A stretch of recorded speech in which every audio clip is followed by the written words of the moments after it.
ఆగా. అయ్యో విహారీ విహారీ ఆగు విహారీ. నువ్వు వెళ్ళడం కరెక్ట్ కాదు. అమ్మా వండల వదలు.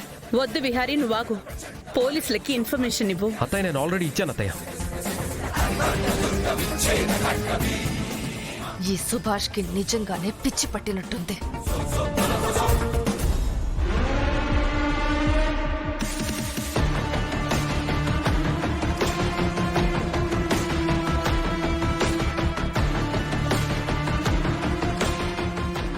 అత్తయ్య సుభాష్ జైలు నుంచి బయటికి ఎలా వచ్చాడు? అతను జైలు నుంచి బయటికి ఎలా వచ్చాడో నాకవన్నీ ఎలా తెలుస్తాయి? అతను నీకు తెలిసిన వ్యక్తే కదా. అవును విహారీ, అతనెప్పుడో పరిచయం అయ్యాడు. ఆ పరిచయం వల్ల మంచోడే అని నేను అతనికి మన కంపెనీలో జాబ్ ఇప్పించాను.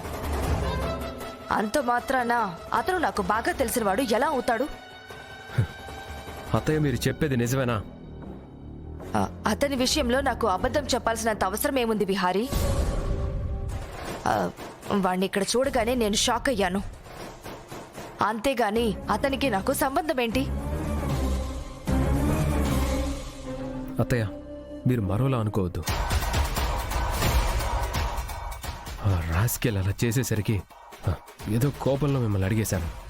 వాడు తప్పు చేశాడని లక్ష్మి తప్పును బయట పెట్టి వాణ్ణి అరెస్ట్ చేయించిందన్న గ్రడ్జ్తో వాడు అలా చేసుంటాడు. అవునత్తయ్య.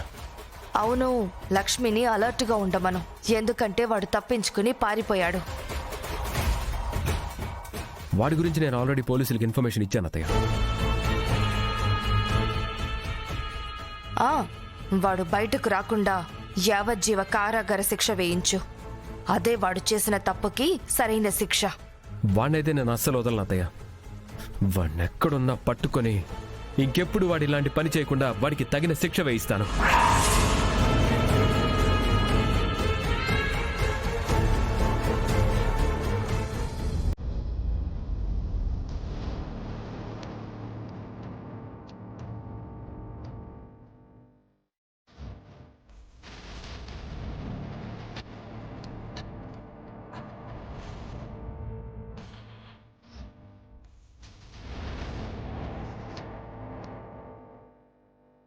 నిన్ను చంపకుండా వదను.